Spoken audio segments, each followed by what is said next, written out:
ಸ್ನೇಹಿತರ welcome back to Mahi updates YouTube channel. Karnataka CM D K Shivakumar sir ಅವರ ಕಡೆಯಿಂದ 5 guarantee ಯೋಜನೆಗಳಲ್ಲಿ ಒಂದು ದೊಡ್ಡ ಮಹತ್ವದ ಬದಲಾವಣೆ ಆದರೆ ತಂದಿರುವಂಥದ್ದು.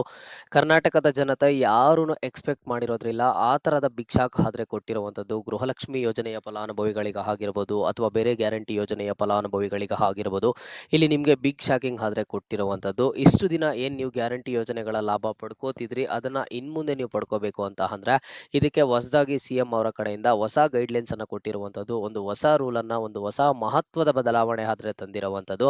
ನಿಮಗೆ ಇವತ್ತಿನ ಈ ವಿಡಿಯೋ ತುಂಬ ಇಂಪಾರ್ಟೆಂಟ್ ಆಗಿರುತ್ತೆ. ನೀವೇನಾದರೂ ಈ 5 ಗ್ಯಾರಂಟಿ ಯೋಜನೆಗಳ ಲಾಭ ಪಡ್ಕೋಬೇಕು ಇನ್ನು ಮುಂದೆ ಅಂತ ಅಂದ್ರೆ ಏನೆಲ್ಲ ಬದಲಾವಣೆ ತಂದಿದ್ದಾರೆ, ಯಾವ ರೀತಿ ತಂದಿದ್ದಾರೆ, ಏನು ಅಂತ ಹೇಳಿ ಎಲ್ಲದ್ರ ಬಗ್ಗೆನೂ ಹೇಳ್ತಾ ಹೋಗ್ತೀನಿ. ಚಾನಲ್ಗೆ ಲೈಕ್ ಸಬ್ಸ್ಕ್ರೈಬ್ ಅನ್ನ ಮಾಡ್ಕೊಳ್ಳಿ. ನೋಡಿ, ಹೊಸದಾಗಿ ಸಿಎಂ ಆದಂತಹ ಡಿ ಕೆ ಶಿವಕುಮಾರ್ ಸರ್ ಅವರು ಒಂದು ಮಹತ್ವದ ಬದಲಾವಣೆ ತಂದಿರುವಂಥದ್ದು ಗ್ಯಾರಂಟಿ ಯೋಜನೆಗಳಲ್ಲಿ. 5 ಗ್ಯಾರಂಟಿ ಯೋಜನೆಗಳಲ್ಲಿ ಈಗ ಸದ್ಯಕ್ಕೆ 2 ಗ್ಯಾರಂಟಿ ಯೋಜನೆಗಳಲ್ಲಿ ಒಂದು ದೊಡ್ಡ ದೊಡ್ಡ ಬದಲಾವಣೆ ಆದರೆ ತಂದಿದ್ದಾರೆ. ಒಂದು ಬಂದು ಗೃಹಜ್ಯೋತಿ ಯೋಜನೆಯಲ್ಲಿ ಅಂಡ್ ಹಾಗೇನು ಇನ್ನೊಂದು ಬಂದು ಗೃಹಲಕ್ಷ್ಮಿ ಯೋಜನೆಯಲ್ಲಿ ದೊಡ್ಡ ಬದಲಾವಣೆ ಆದರೆ ತಂದಿರುವಂಥದ್ದು. ಮೊದಲಿಗೆ ಗೃಹಜ್ಯೋತಿ ಬಗ್ಗೆ ಹೇಳ್ತಾ ಹೋಗ್ತೀನಿ.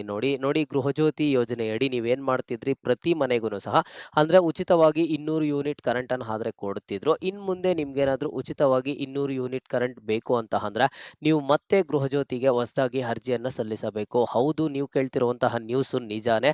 ಯಾಕೆ ಈ ರೀತಿಯಾಗಿ ಬದಲಾವಣೆ ತಂದಿದ್ದಾರೆ ಅಂತ ಅಂದ್ರೆ ಈಗಾಗಲೇ ಸರ್ಕಾರದ ಗಮನಕ್ಕೆ ಬಂದಿರೋದಂತೆ ಇವರು ಕೊಡ್ತಿರುವಂತಹ 200 ಯೂನಿಟ್ ಫ್ರೀ 200 ಯೂನಿಟ್ ಕೇವಲ ಮನೆ ಪರ್ಪಸ್ಗೆ ಮಾತ್ರ ಕೊಡ್ತಾ ಇದ್ದಿದ್ದು. ಇದು ಕರೆಕ್ಟಾಗಿ ಯೂಸ್ ಆಗ್ತಿಲ್ಲ. ಬಿಸ್ನೆಸ್ ಪರ್ಪಸ್ಗೆ ಯೂಸ್ ಮಾಡ್ತಿದ್ದಾರೆ. ಕೆಳಗಡೆ ಮನೆಯಲ್ಲಿ ಅಂಗಡಿ ಇಟ್ಕೊಂಡಿದ್ದಾರೆ ಅಥವಾ ಕೆಳಗಡೆ ಮನೆಯಲ್ಲಿ ಬೇರೆ ಏನೋ ಬಿಸ್ನೆಸ್ ಅನ್ನ ಯೂಸ್ ಮಾಡ್ಕೋತಿದ್ದಾರೆ, ಮೇಲೆ ಮನೆ ಇರುವಂತದ್ದು.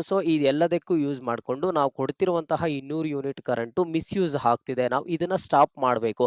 ಹಾಗಾಗಿ ನಾವು ಹೊಸದಾಗಿ ಮತ್ತೆ ನಾವು ಗೃಹಜ್ಯೋತಿ ಯೋಜನೆಗೆ ಅರ್ಜಿಯನ್ನು ಸಲ್ಲಿಸಬೇಕು ಅಂತ ಹೇಳ್ಬಿಟ್ಟು ಕ್ಲಿಯರ್ ಆಗಿ ಒಂದು ಸ್ಟೇಟ್ಮೆಂಟ್ ಅನ್ನು ಆದ್ರೆ ಕೊಟ್ಟಿರುವಂತದ್ದು. ಈಗ ಈ ಒಂದು ಸ್ಟೇಟ್ಮೆಂಟ್ ಕೊಟ್ಟಿದ್ದ ಆದ್ಮೇಲೆ ನಿನ್ನೆ ಒಂದು ಸಭೆ ನಡೀತು. ಸಭೆ ನಡೆದಿದ್ದ ಆದ್ಮೇಲೆ ಡಿ ಕೆ ಶಿವಕುಮಾರ್ ಸರ್ ಅವರು ಒಂದು ಹೇಳಿಕೆಯನ್ನ ಕೊಟ್ಟಿದ್ದು, ಈ ಗೃಹಜ್ಯೋತಿ ಯೋಜನೆಯಡಿ ಈಗ ಸರ್ಕಾರಕ್ಕೂ ಸಹ ಪ್ರತಿದಿನಾನು ಯೂನಿಟ್ ಮೇಲೆ ಅಮೌಂಟ್ ರೈಸ್ ಆಗ್ತಾನೆ ಇದೆ. ಇಲ್ಲಿ ಅಮೌಂಟ್ ಒಂದ್ ಕಡೆ ರೈಸ್ ಆಗ್ತಿದೆ, ಜೊತೆಗೆ ನಾವು ಕೊಡ್ತಿರುವಂತಹ 200 ಯೂನಿಟ್ ಕರೆಂಟ್ ಫ್ರೀಯಾಗಿ ಆದ್ರೆ ಕರೆಕ್ಟ್ ಆಗಿ ಯೂಸ್ ಆಗ್ತಿಲ್ಲ. ಇದು ಯಾರಿಗೆ ಹೋಗ್ಬೇಕೋ ಅವ್ರಿಗೆ ತಲುಪ್ತಿಲ್ಲ. ಬೇರೆ ಬಿಸ್ನೆಸ್ ಪರ್ಪಸ್ಗೆ ಮತ್ತೊಂದು ಪರ್ಪಸ್ಗೆ ಯೂಸ್ ಮಾಡ್ಕೋತಿದ್ದಾರೆ. ಮೊದಲು ಇದನ್ನ ಸ್ಟಾಪ್ ಮಾಡಬೇಕು ಅಂತ ಹೇಳಿ ಈಗ ಮಾಡ್ತಿರುವಂತದ್ದು. ನಿಮ್ಗೆ ಗೃಹಜ್ಯೋತಿ ಯೋಜನೆಯಡಿ ಇನ್ಮುಂದೆ ಉಚಿತವಾಗಿ 200 ಯೂನಿಟ್ ಕರೆಂಟ್ ಬೇಕು ಅಂತ ಅಂದ್ರೆ ನೀವು ಮತ್ತೆ ಹೊಸದಾಗಿ ಅರ್ಜಿಯನ್ನ ಸಲ್ಲಿಸಬೇಕು. ಈಗ ನೀವು ಲಾಸ್ಟ್ ಟೈಮ್ ಏನ್ ಮಾಡಿದ್ರಿ, ಹೊಸದಾಗಿ ಕಾಂಗ್ರೆಸ್ ಸರ್ಕಾರ ಬಂದಾಗ ನೀವು ಎಲ್ಲ ತರಹದ ಡಾಕ್ಯುಮೆಂಟ್ಸ್ ಅನ್ನ ತಗೊಂಡು ಕರೆಂಟ್ ಬಿಲ್ ಆಗಿರ್ಬೋದು ಅಥವಾ ನಿಮ್ಮ ಒಂದು ರೇಷನ್ ಕಾರ್ಡ್ ಆಗಿರ್ಬೋದು ಇದನ್ನ ತಗೊಂಡು ನೀವು ಕರ್ನಾಟಕ ಒನ್ ಅಥವಾ ಗ್ರಾಮ ಒನ್ಗೆ ಹೋಗಿ ನೀವು ಒಂದು ಅರ್ಜಿಯನ್ನು ಆದ್ರೆ ಸಲ್ಲಿಸಿ ಗೃಹಜ್ಯೋತಿ ಲಾಭ ಆದ್ರೆ ಪಡ್ಕೋತಿದ್ರಿ. ಈಗ ಅದೇ ರೀತಿಯಲ್ಲಿ ಮತ್ತೆ ಹೊಸದಾಗ ಆದ್ರೆ ನಡೆಯುತ್ತೆ. ಕಾರ್ಯಾಚರಣೆ ಎಲ್ಲಾನು ಮತ್ತೆ ಹೊಸದಾಗಿ ನಡೆಯುವಂಥದ್ದು. ಬಟ್ ನೀವು ಎಲ್ಲಿ ಅರ್ಜಿ ಸಲ್ಲಿಸಬೇಕು, ಯಾವ ರೀತಿ ಸಲ್ಲಿಸಬೇಕು, ಏನೆಲ್ಲ ದಾಖಲಾತಿಗಳು ಬೇಕು ಅಂತ ಹೇಳಿ ನಮಗೆ ಮುಂದಿನ ದಿನಗಳಲ್ಲಿ ಗೈಡ್ಲೈನ್ಸ್ ಬರುತ್ತೆ. ಗೈಡ್ಲೈನ್ಸ್ ಬಂದಿದ್ದ ಆದ್ಮೇಲೆ ನಾನು ಖಂಡಿತವಾಗ್ಲೂ ತಿಳಿಸ್ಕೊಡ್ತೀನಿ. ಪ್ರತಿಯೊಬ್ಬರೂ ಸಹ ಚಾನಲ್ಗೆ ಲೈಕ್ ಸಬ್ಸ್ಕ್ರೈಬ್ ಅನ್ನ ಮಾಡ್ಕೊಳ್ಳಿ. ಈಗ ಸದ್ಯಕ್ಕೆ ನೀವು ಅರ್ಜಿ ಸಲ್ಲಿಸುವಂತ ಅವಶ್ಯಕತೆ ಇಲ್ಲ, ಬಟ್ ನೀವು ಮುಂದೆ ಒಂದಿನ ಕಂಪಲ್ಸರಿ ಸಲ್ಲಿಸಲೇಬೇಕು. ಯಾವಾಗ ಏನು ಅಂತ ಹೇಳಿ ನಮಗೆ ಕ್ಲಿಯರ್ ಆಗಿ ಗೊತ್ತಾಗುತ್ತೆ, ಅವಾಗ ನಾನು ನಿಮಗೆ ತಿಳಿಸ್ಕೊಡ್ತೀನಿ. ಇದು ಗೃಹಜ್ಯೋತಿಯಲ್ಲಿ ಆಗಿರುವಂತಹ ಬದಲಾವಣೆ. ಅಂಡ್ ಇನ್ನೊಂದು ಗೃಹಲಕ್ಷ್ಮಿಯಲ್ಲಿ ಬದಲಾವಣೆ ಆದ್ರೆ ಆಗಿದೆ. ನಿಮ್ಗೆಲ್ಲ ಗೊತ್ತಿತ್ತು, ಹೊಸದಾಗಿ CM D K Shivakumar sir ಅವರು ಆಗಿದ್ದ ಆದ್ಮೇಲೆ ಅಥವಾ ಅದಕ್ಕೆ ಮುಂಚೆನೂ ಗೃಹಲಕ್ಷ್ಮಿ ಯೋಜನೆ ಅಡಿ ಹೇಳ್ತಾನೆ ಇದ್ರು, ಏನು ಈಗಾಗಲೇ ಮೃತಪಟ್ಟಿರುವಂತಹ ಗೃಹಲಕ್ಷ್ಮಿಯರ ಬ್ಯಾಂಕ್ ಖಾತೆಗಳಿಗೆ ಹಣ ಜಮಾ ಆಗ್ತಿದೆ, ಅದನ್ನ ಸ್ಟಾಪ್ ಮಾಡಬೇಕು. ನೆಕ್ಸ್ಟ್ ಟ್ಯಾಕ್ಸ್ ಪೇಯರ್ಸ್ ಇದ್ದಾರೆ, ಅದನ್ನ ಸ್ಟಾಪ್ ಮಾಡಬೇಕು. ಅಂಡ್ ನೆಕ್ಸ್ಟ್ ಒಂದೇ ಮನೆಯಲ್ಲಿ 2 ಯಜಮಾನಿಯರ ಬ್ಯಾಂಕ್ ಖಾತೆಗೆ ಹಣ ಜಮಾ ಆಗ್ತಿದೆ, ನಾವು ಫಸ್ಟ್ ಅದನ್ನ ಸ್ಟಾಪ್ ಮಾಡಬೇಕು. ಅದಕ್ಕೆ ನಾವೇನ್ ಮಾಡ್ತಿದ್ವಿ, ಮುಂದಿನ ತಿಂಗಳಿಂದ ಬಯೋಮೆಟ್ರಿಕ್ ಅನ್ನ ತರ್ತೀವಿ ಅಂತ ಹೇಳಿದ್ರು. ಅದೆಲ್ಲಾನು ಸಹ ನಮಗೆ ಗೊತ್ತಿತ್ತು. ಬಟ್ ಈಗ CM D K Shivakumar sir ಅವರು ಹೇಳಿದ್ದಾರೆ, ಒಂದು ಬಿಗ್ ಶಾಕ್ ಅಂತಾನೆ ಹೇಳ್ಬೋದು. ಗೃಹಲಕ್ಷ್ಮಿ ಯೋಜನೆಯಡಿ ನಿಮ್ಗೆ ಇನ್ ಮುಂದೆ ಪ್ರತಿ ತಿಂಗಳು 2,000 ಹಣ ಜಮಾ ಆಗಬೇಕು ಅಂತ ಅಂದ್ರೆ ನೀವು ಕಂಪಲ್ಸರಿ ಮತ್ತೆ ಗೃಹಲಕ್ಷ್ಮಿ ಯೋಜನೆಗೂ ಸಹ ಅರ್ಜಿಯನ್ನು ಸಲ್ಲಿಸಬೇಕಾಗುತ್ತೆ. ಗೃಹಜ್ಯೋತಿ ಯೋಜನೆ ಅಂಡ್ ಹಾಗೇನು ಗೃಹಲಕ್ಷ್ಮಿ ಯೋಜನೆಗೆ ನೀವು ಮತ್ತೆ ಅರ್ಜಿಯನ್ನ ಸಲ್ಲಿಸಬೇಕು. ಇದರ ಒಂದು ಲಾಭ ನಿಮಗೆ ಬೇಕು ಅಂತ ಅಂದ್ರೆ ಈಗ ಗೃಹಲಕ್ಷ್ಮಿ ಯೋಜನೆಗೆ ನೀವು ಯಾವ ರೀತಿ ಅರ್ಜಿಯನ್ನ ಸಲ್ಲಿಸಿದ್ರಿ, ನಿಮ್ಮ ಒಂದು ಆಧಾರ್ ಕಾರ್ಡ್ ಅನ್ನ ತಗೊಂಡು ಹೋಗಿ ಕರ್ನಾಟಕ ಒನ್ ಅಥವಾ ಗ್ರಾಮ ಒನ್ಗೆ ಹೋಗಿ ಗೃಹಲಕ್ಷ್ಮಿ ಯೋಜನೆಗೆ ಅರ್ಜಿಯನ್ನ ಸಲ್ಲಿಸ್ತೀರಾ, ಸರ್ವರ್ ಬರೋದಿಲ್ಲ, ಮತ್ತೆ ವಾಪಸ್ ಬರ್ತೀರಾ. ಈ ರೀತಿಯಾಗಿ ಸಾಕಷ್ಟು ಎಲ್ಲ ಆಯಿತು. ಕಾಂಗ್ರೆಸ್ ಸರ್ಕಾರ ಸ್ಟಾರ್ಟಿಂಗ್ ಬಂದಾಗ ಈ ಯೋಜನೆಯನ್ನ ಜಾರಿ ತಂದಾಗ ಈಗ ಅದೇ ರೀತಿಯಲ್ಲಿ ಮತ್ತೆ ಹೊಸದಾಗಿ ಅರ್ಜಿಯನ್ನ ಸಲ್ಲಿಸಬೇಕಾಗುತ್ತಂತೆ. ಈಗ ನೀವು ಹೊಸದಾಗಿ ಅರ್ಜಿಯನ್ನ ಸಲ್ಲಿಸಿದ್ರೆ ಸರ್ಕಾರಕ್ಕೆ ಏನೆಲ್ಲ ಲಾಭ ಸಿಗುತ್ತೆ ಅಂತ ಹೇಳ್ತೀನಿ ನೋಡಿ.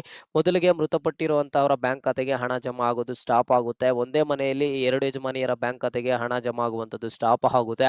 ಜೊತೆಗೆ ಟ್ಯಾಕ್ಸ್ ಪೇಯರ್ಸ್ ಬ್ಯಾಂಕ್ ಖಾತೆಗೆ ಹಣ ಜಮಾ ಆಗುವಂಥದ್ದು ಕಂಪ್ಲೀಟ್ ಆಗಿ ಸ್ಟಾಪ್ ಆಗುತ್ತೆ.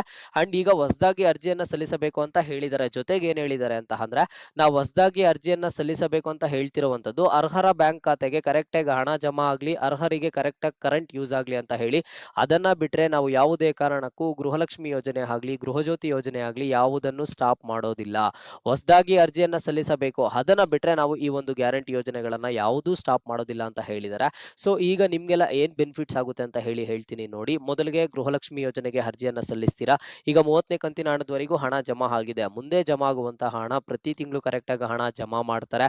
ಯಾಕಂತ ಅಂದ್ರೆ ಈಗ ಸುಮಾರು ಕೋಟಿ ಹಣ ಅನರ್ಹರ ಬ್ಯಾಂಕ್ ಖಾತೆಗೆ ಹೋಗ್ತಿದೆ ಅಥವಾ ಬೇರೆ ತರ ಹಣ ಪಡ್ಕೋತಿದ್ದಾರೆ ಅಂತ ಹೇಳ್ಬಿಟ್ಟು ಸೊ ಇದನ್ನೆಲ್ಲ ಸ್ಟಾಪ್ ಮಾಡಿದ್ದಾರೆ. ಅಂಡ್ ಇನ್ನು ಸ್ಟಾಪ್ ಮಾಡ್ತಾರೆ. ಇನ್ನೊಂದು ಏನ್ ಹೇಳಿದ್ದಾರೆ ಅಂತ ಅಂದ್ರೆ ಬೇರೆ ರಾಜ್ಯದ ಫಲಾನುಭವಿಗಳ ಬ್ಯಾಂಕ್ ಖಾತೆಗೂ ಹಣ ಜಮಾ ಆಗ್ತಿದೆ ಅಂತ ಹೇಳಿದ್ದಾರೆ. ಎಲ್ಲಾನು ಸ್ಟಾಪ್ ಮಾಡ್ತಾರೆ. ಆಗ್ತಿರುವಂತಹ ಎಲ್ಲಾ ಅಡಚಣೆಗಳು ಏನಿದಾವೆ ಎಲ್ಲವನ್ನು ಸ್ಟಾಪ್ ಮಾಡಿ ನಿಮ್ಗೆ ಕರೆಕ್ಟಾಗಿ ಹಣ ಜಮಾ ಮಾಡಬೇಕು, ಕರೆಕ್ಟಾಗಿ ಕರೆಂಟ್ ಸಿಗಬೇಕು ಅಂತ ಅಂದ್ರೆ ನೀವು ಮತ್ತೆ ಹೊಸದಾಗಿ ಅರ್ಜಿಯನ್ನ ಸಲ್ಲಿಸಬೇಕಾದ್ರೆ ಆಗುತ್ತಂತೆ. ಓಕೆನಾ? ಇದು ಹೊಸದಾಗಿ CM D K Shivakumar sir ಅವರು ಕೊಟ್ಟಿರುವಂತಹ ಹೊಸ ರೂಲ್ಸ್, ಹೊಸ ಬಿಗ್ ಚೇಂಜಸ್, ಹೊಸ ಬ್ರೇಕಿಂಗ್ ನ್ಯೂಸ್ ಆಗಿರುತ್ತೆ. ಯಾವಾಗಿಂದ ಅರ್ಜಿಯನ್ನ ಸಲ್ಲಿಸಬೇಕು, ಎಲ್ಲಿ ಸಲ್ಲಿಸಬೇಕು, ಯಾವ ರೀತಿ ಸಲ್ಲಿಸಬೇಕು, ಅರ್ಜಿ ಸಲ್ಲಿಸೋದಕ್ಕೆ ಎಷ್ಟು ಅಮೌಂಟ್ ಅನ್ನ ಪೇ ಮಾಡಬೇಕು ಆಗುತ್ತೆ ಏನು ಅಂತ ಹೇಳಿ ಮುಂದಿನ ದಿನಗಳಲ್ಲಿ ಕಂಪ್ಲೀಟ್ ಗೈಡ್ಲೈನ್ಸ್ ಆದ್ರೆ ನಮಗೆ ಸಿಗುತ್ತೆ. ಕಂಪ್ಲೀಟ್ ಗೈಡ್ಲೈನ್ಸ್ ಬಂದಿದ್ದ ಆದ್ಮೇಲೆ ನಾನು ನಿಮಗೆ ತಿಳಿಸ್ಕೊಡ್ತೀನಿ. ಪ್ರತಿಯೊಬ್ಬರೂ ಸಹ ಚಾನಲ್ಗೆ ಲೈಕ್ ಸಬ್ಸ್ಕ್ರೈಬ್ ಅನ್ನ ಮಾಡ್ಕೊಳ್ಳಿ.